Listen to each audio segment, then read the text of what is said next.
Hey everybody, it's VP here from Metaverse News, and this is video number 3 of my strategy series where we talk about getting the highest quality and highest amount of blueprints in Illuvium Zero.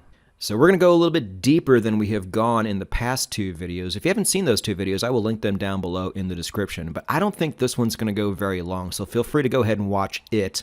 And if anything I say confuses you, just go back and watch the other 2.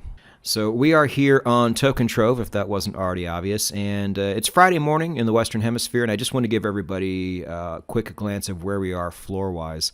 So 0.38 ETH for Tier 1, and it's been pretty consistent across the board. We've kind of bounced around anywhere from 0.35 to 0.39. Now, we only deal with Tiers 1 and 2 on this channel. So let's just take a look at Tier 2 real quick. And that's actually gone up a bit. Oh, actually, I wouldn't know that because we got to sort by price first. Yeah, but it has gone up. 1.01. You could get a handful of Tier 2 land for under 1 ETH yesterday. But it does look like we found a bit of an equilibrium in terms of price. Now, you guys know I'm interested in buying one more Tier 2 land down the road.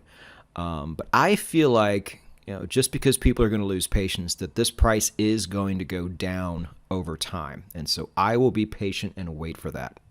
But until then, I have 5 lands that I am very happy with. So let's go to those. And what I wanted to do in this video is talk about not the regions themselves so much, but the location inside of those regions and how much that may actually matter. I have no idea if it does. But this is one of the things that I was very conscious of when I was buying land during the land sale. And I could tell by watching which properties were going early and which ones were not, that other people had this in mind too. And it didn't just have to do with megacities and disrupting other people's megacities. No, it was actual location within these regions. So, for example, Brightland Steps. Does it matter to be up here on this high pink plateau? Or is it better to be off to the side? And if I have land over here, do I have a chance of scanning for different alluvials at a higher clip or lower clip than I do over here? And which ones? Does that make any sense? Halcyon Sea. Is it better to be close to this water if I want water alluvials than it is to be down here? Or does it matter? Now, again, I have no idea if it matters or not, but I had this in my head, and it looks like a lot of other people did too. And why leave anything to chance? Get the locations that you really want. And I was able to do that and not overpay for them at the same time. So, like I said, super happy with the way things turned out, but let me show you where my lands are, and so I can kind of explain this thought process to you.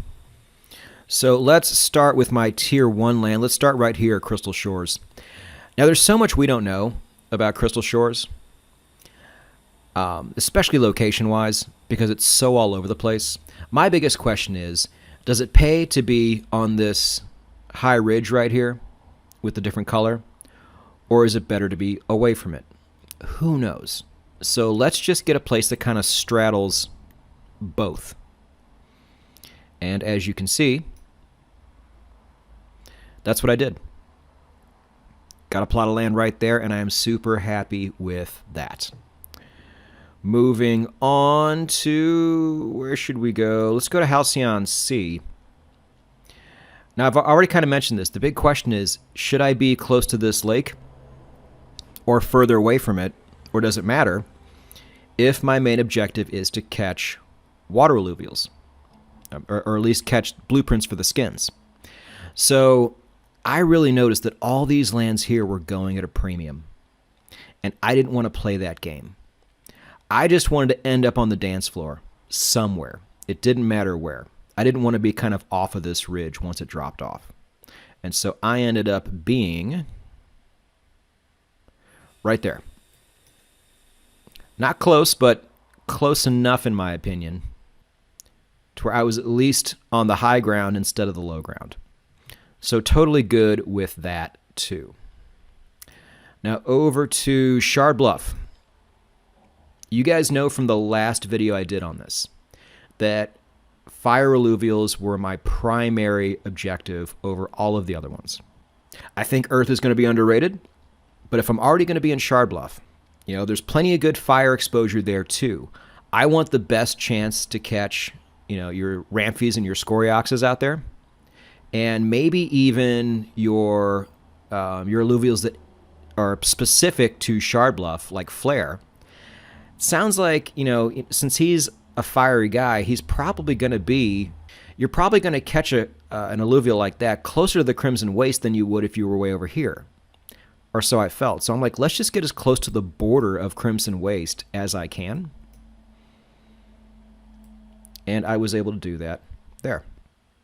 Now, again, I'm really interested to see if you guys had this similar strategy or similar thought process, and if you paid any attention at all to the actual location within the region you chose. Do you guys think I'm crazy? Do you guys think I'm onto something? Had you guys heard anything through the rumor mill that might confirm or not confirm this? I would really like to know, so please comment below if you have an opinion on this. But let's move to the tier 2s now. So I got a tier 2 in Crimson Waste. Now, just like Halcyon Sea, but you can't really see it most of the time, there's like a big caldera right here, almost like a volcano pit. And I don't know, it just seems like a Ramphy or a Scoriax might be flying out of that thing, and the closer you are to it, the better chance you have of catching those particular skins. So I wanted something that stayed right in this kind of, like if you're cooking a steak, I want to be in the medium zone, not the medium well zone. I figure the further you were away from that caldera, the more your chances went down. So I was able to get a plot in this little city right here, albeit on the very outskirts of it. But I was happy with that. I didn't want to end up over here for the objective I was looking to accomplish. Even look, there's a tier 5 right here too. There might be some importance there. Seems like this would be a good area to be a part of, and now I am a part of it, and I am stoked for that.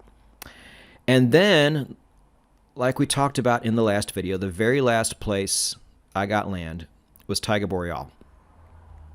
Now, you also know that in Taiga Boreal, you cannot catch nature alluvials. So it's like, okay, does being down here close to the Abyssal Basin even really matter?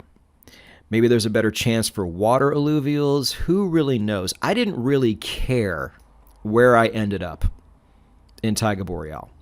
Full disclosure, I bought my Taiga Boreal property on the second market right here on Token Trove, and I actually got it for under 1 ETH, and it had a fuel composition I was very happy with. So let's take a look at it here. I ended up right kind of on this little eastern region, and I have no idea what that particular area is going to yield. I was just kind of happy to be there and get the land that I did. So I thought I would share this part of my strategy with you, and fear not, we have many more videos on my overall strategy coming up, so please like and subscribe. Fair warning, this channel is called Metaverse News. I do a Metaverse News program, usually once or twice a week. This past week has been terrible for compelling news in the Metaverse, so I've kind of held off, but I do have a video to make there soon, so that will probably pop up on your alerts. Feel free to watch it if it appeals to you. But expect another Illuvium Zero video in the next few days, and we will keep this going all the way up until Illuvium Zero finally gets released. And then that's when the real fun begins. So thank you for watching once again, and I will see you down the road.